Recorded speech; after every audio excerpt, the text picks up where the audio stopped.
As we look at the emergence of multi-channeling from P&G's standpoint, we have been focused on understanding it from a consumer and shopper perspective first, because you might have heard in other places as well, we start with consumer as boss.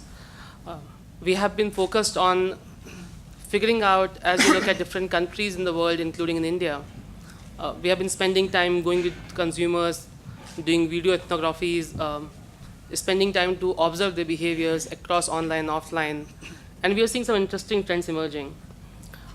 As I look at from a marketing standpoint, what it means for us as marketers, looking at the emergence of digital era, there are a few things which stand out.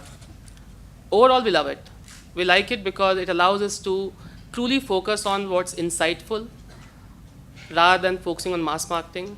We believe that when you start with what the consumer wants, where the consumer wants it, and the fact that digital era allows you to focus on understanding the needs of a consumer in a context that's very customized and tailored to her versus treating her like a non-entity.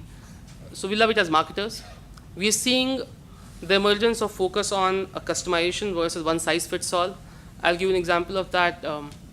As we look at Pampers, we look at e-commerce, we look at a consumer who is buying a S-size diaper. So those of you who have babies, as you go and buy online, a consumer who is buying a S-size diaper, a small size diaper, versus a consumer who is buying, let's say, mid to large size diaper, you know, in terms of receptivity of that consumer, different products and categories are going to be very different. For a S-size, a small size diaper, the baby is really small. The baby is 2, 3, 4 months old. Everything the consumer can think of is only about the baby and just making sure the baby is safe and secure and the health is being taken care of.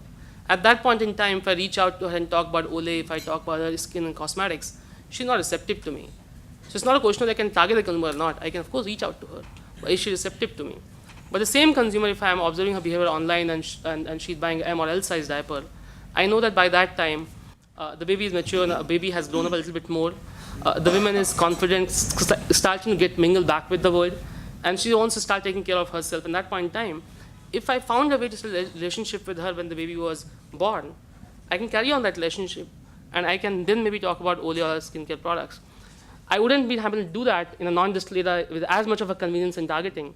So we do believe that if you focus on what's right for the consumer, if you focus on understanding her context, then digital era offers you lots of opportunities you wouldn't otherwise.